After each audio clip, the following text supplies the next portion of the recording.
I do take notes, obviously, and I write down talking points and questions or stats, and I'll put it down. And there's nothing worse than when I write something and I'm like in the middle of it and I stop writing it and I just like look at the page, see. So my first question, my first thing for James, let's pull up the note. James Riddle of The Athletic. I just wrote the complete and I stopped writing. And so it's like I wrote the complete, which is like the most incomplete thing that there is. I don't know where I was going with it. So we won't be discussing that topic. Happy New Year, buddy. Great to have you on. We could try. We could try and guess what you were thinking. This is like a classic like holiday brain kind of. I don't know if you've been off, but I've been off for a while.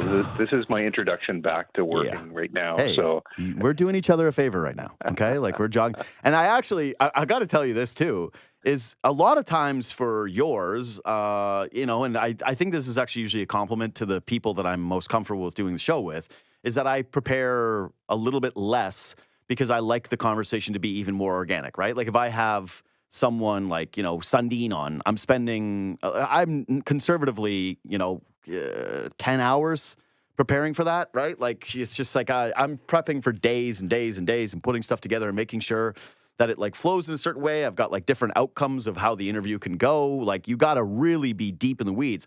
A lot of times, like today with you and Ennis, it's like, oh, okay, like I got a couple of talking points and we'll bounce around those two things and see where it goes. Today, I actually have a lot of stuff, like because I had that insecurity of being away and being rested. I'm like pounding the table with stats and talking points, and like I was writing notes during certain Leafs games. So, I remember what the complete is. You know what it is? See, you do script the show. See, scripted. This was all an elaborate ruse to eat up a little bit of time. The complete and utter just lack of interest I think people have now in the Matthews story. Like everyone is completely fatigued with this, right? Seeing Matthews' name come up on your timeline, like him in practice, or everyone's essentially got the same opinion, which is, hey, rest him as much as it takes. No one's trying to press him to play. But here's a couple of the quotes that he's had recently when talking about the injury. Quote, I don't know. By the way, this was being asked whether or not the injury will go away at some point this season. Quote, I don't know. I hope so. That's obviously the goal. It's tricky with these things sometimes. It's a physical sport. It's a contact sport. So things happen out there sometimes that are out of your control. So I'm just trying to manage it the best I can, and we can, and you go from there, end quote. He says there's a lot of positive signs. There's still no timeline. His coach is saying, quote, he'll let us know, end quote, when it comes to the way that he's feeling. I don't really understand hiding the injury at this point or what it is, because he let it be known that the cross-check didn't help the cause, is the way that he put it, when it comes to his injury. So, like, for those of you that think masking it is better for his long-term health, it's like, okay, well, everyone knows that if you're physical with him, he's not going to love it right now. I don't really understand at this point why they're not just saying, hey, LTIR, or, making it known that he's going to be out quite some time, knowing that it's going to be something that is lingering essentially through the rest of the season. Well, I mean, he's hoping to come back relatively quickly. I mean, that's why he's skating in practice. And, I know it feels like Groundhog Day again. I know we're only in January, but, he's going to get back up to 80%, and then he's going to come back again, and then another team's going to hit him, and then he's going to be out again? Like, are we just going to do this all season? Yeah. Yeah. I mean, we're left guessing because we don't know exactly what it is, but I think this is just one that he's going to have to play through all year, and that's tough news if you're a Leafs fan, because I don't even know if he has been at 80% this year. His numbers are at 75. Yeah. Like if you project him over an 82 game season, he's going to be down around 30 points. So the question is can the Leafs go the distance with him at 75%, or is he going to be able to be higher than that at some point this year? And I feel a little bit skeptical that he's going to be able to get back to 100%. I don't know if this is going to be like an off-season surgery situation or what it's going to be, but you're right. Like, fans are pretty cynical about all of this right now, and it's a huge cloud that's hanging over their season. I mean, probably the biggest one. We always, throughout the year, you and I always talk about what's the biggest question and what do they need to address by the deadline and what do they need to address before the playoffs. And usually it's a trade or, get rid of this guy or add this piece. And, we talked a lot early in the season about they need another centerman. with this one, it's like, how do you even address it? Some people have joked, put him on LTIR and spend the cap space, but probably the only way that that's able to happen is if they shut him down for the season, which is not what they're going to want. It's not what they're going to want, but I actually think that I lean towards that camp because here's what I know. If you get him back at 75%, you'd rather have him than not. Like, you want to have him be in that spot. This is what happened during the playoffs last year. Like, you missed him for games, and it felt not hopeless, but certainly like you were an underdog at that point. And for this team that has been capped out, you've seen other teams do it. Like Tampa did it, obviously, with Kucherov. The Golden Knights have obviously done it with great success. If I'm the Leafs, this is what I would say. Right now, you're not doing it because he seems pretty clear that he wants to get back on the ice, right? Like, this guy, I would imagine, is pretty dead set about trying to play in the Four Nations as well, and I'll get to that in a second. But he wants to play hockey. He's a hockey player, and as much as I think that there is a kind of belief because Matthews is like a cool guy who is from a non-traditional market and is a non-traditional hockey player, that like he in some way is not having the care level, the compete level of certain hockey players that have come before him, right? Like, no one equates him to being like Steve Yzerman, right? But everything that is known about this dude is that he lives for the game. Like, he is uber competitive, that he is absolutely dying to get back out on the ice.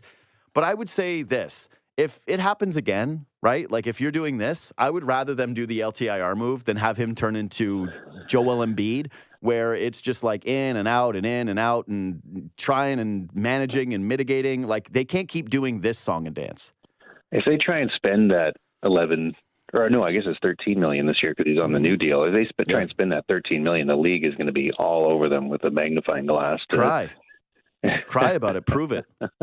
Well, dude, I mean, you can do the magnifying glass thing all you want. The guy went to Germany and he's been out multiple times. So yes, but like, it's this the one's timing far of more when he legitimate. comes back, though, right? Like, is like the game one of the playoffs? All of a sudden, he's like, yeah, now I can play. Yeah, who cares? That's exactly what other teams have done. Like, what did Mark Stone come back game 2? Kucherov came back game 1. Yeah, no, I know. Yeah, so for the league to all of a sudden Toronto, it's Toronto, I don't know. This I know one's that more legit. They've gotten, the league has gotten a lot of complaints about that situation, and there's talk about putting in a cap for the playoffs and all that. So I think it's going to get harder and harder for teams to be able to do that. Yeah, well, until they do it. You know, like, force them to make it called the Austin Matthews rule, which would be such a joke because, again, the other markets do it that already have these tax advantages and weather advantages, whatever you want to do it, lifestyle advantages, and then there's not a peep to be made. But now all of a sudden Austin Matthews is a real injury and the league's going to start to cry foul. Like, no, this guy, again, is obviously going through major discomfort, going through something that does need to be mitigated, is going through something that is clearly being aided in some way through rest and is not being helped by the physical play of the sport, as is being mentioned by these guys on a day in, day out basis. And so my thought here is you try one more time, and if it's another setback, if it's another situation where this ends up happening, I just don't know how that can't be readily on the table. And so, yeah, I don't know how they weaponize that cap space. I don't even know if they could, use it all up in a way that actually makes sense for the team. But to me, that's the best course of action if they go through this one more time, because I think everybody's sick of it and the players should be sick of it and the team should be sick of it too. That being said, the Four Nations is now, a month and a week or so away, right? I think it starts on like the 14th. Yeah, okay. February. So, a month and a half away. Where do you think they're at in terms of the approach here? Because my thought would be, if this is something where he's going to be 75% over the course of the season, and we mentioned this to you at the outset of this, that he should be pulled. But where do you think he and the team are in terms of the understanding of you're not playing there? Because there's no way that he can play there already. It's done. I don't think those conversations have happened yet. I think there's still, on his side, he's still optimistic that he can come back and play well for the Leafs between now and then be ready to go in there. So they haven't, as far as I know, they haven't talked about shutting him down for that yet. So I think it's going to be, he's missed all of the best on best. He had to play for Team North America the last time that there was one of these. I know he wants to be there, and him not playing in that is going to be a huge hit to the American team. So I get that everyone's looking at this and saying, how on earth can he possibly play in this? But I think there's I think they feel like there's still a little bit of time. I think, to what it does say is that he still has some optimism that he can get back to close to something to 100% between now and then. Now, obviously we're skeptical that could happen, but that's the feeling there. Leafs all in on center hunt. Treliving's bold moves could shape Toronto's future. As a die-hard Toronto Maple Leaf supporter, it's hard not to get excited about the latest trade buzz surrounding the team. Brad Treliving, the Leafs general manager, appears poised to make some daring moves to strengthen the squad's depth down the middle. The whispers of significant trades are growing louder, and Elliotte Friedman of Sportsnet has added fuel to the fire with his recent revelations. The situation has become even more pressing as the Leafs grapple with the ongoing upper body injury to team captain Auston Matthews. Matthews has already missed the last 4 games, and while the team is doing its best to stay afloat, the need for reinforcements at center is undeniable. Treliving, it seems, is ready to part with valuable assets to address this glaring need. The centers on Treliving's radar. Names like Jake Evans from the Montreal Canadiens, Brock Nelson from the New York Islanders, and the Philadelphia Flyers' Morgan Frost have been mentioned as potential targets. These players bring a mix of experience and skill, each offering something unique to the Leafs lineup. But, as Friedman highlighted during his appearance on the Fan 590's The Fan Hockey Show, the price tags for these players vary significantly. That's the number one thing he's, Treliving, been looking at all season, Friedman noted, emphasizing the GM's focus on finding the right fit at center. This isn't just about plugging a hole, it's about finding a player who can elevate the team to new heights. Priorities in focus. While some fans might argue that the Leafs need help on defense, Friedman suggested that Treliving's primary focus is elsewhere. They did a lot of their work in the off-season. I think now there's a question if they need to go find someone to play with Morgan Rielly, he explained. But, it's not their number one priority. I believe their number one thing all season has been, let's find another center. This clear focus on center depth speaks volumes about Treliving's strategy. The Leafs are willing to pay a hefty price, but there's a caveat: the player must come with term. Why term matters? The preference for term isn't just a strategic move, it's a sign that Treliving is thinking long-term. Rentals can be tempting, especially for a team looking to make a deep playoff run, but they often come with risks. One of the things I've heard is that if they're going to spend assets on a center, they would prefer it to be someone with term, Friedman revealed. This approach ensures that any trade made benefits the Leafs beyond the immediate future. Internal struggles and potential fits. Internally, the Leafs have tried to find solutions. Fraser Minton showed promise earlier this season, but the organization prefers to let him develop further with the Marlies. Meanwhile, the Leafs' current lineup has struggled to maintain its depth in Matthews' absence. One intriguing option could be Vincent Trocheck from the New York Rangers. With the Rangers facing their own challenges, could they be persuaded to part with a player like Trocheck, who already has chemistry with Leaf stars from last year's All-Star game? The road ahead. As the calendar flips to 2025, the trade deadline looms larger. Treliving's actions in the coming months will undoubtedly shape the Leafs' playoff aspirations and potentially their long-term future. For Leafs fans, the anticipation is palpable. Every move, every rumor, and every game feels like a piece of the puzzle. Treliving's willingness to swing for the fences shows a commitment to bringing a championship to Toronto, a dream that has eluded the franchise for far too long. Why this matters? This isn't just another season. This is a chance for the Leafs to solidify their identity as a contender.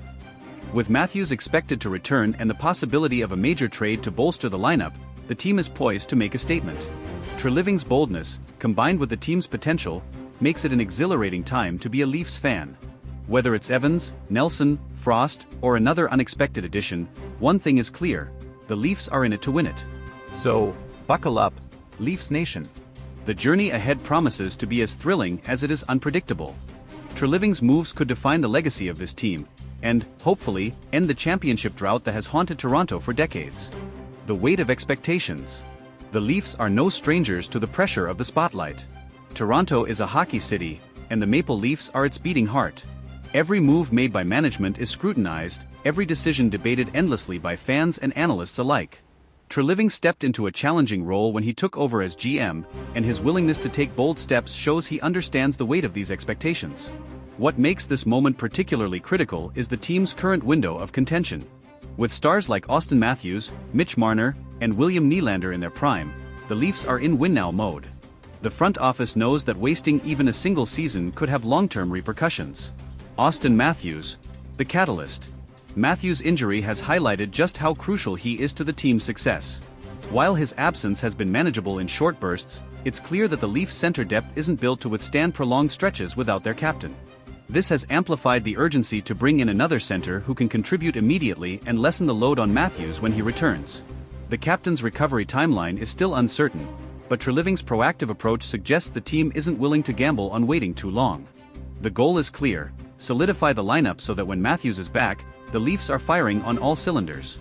The cost of boldness. The term significant assets isn't used lightly.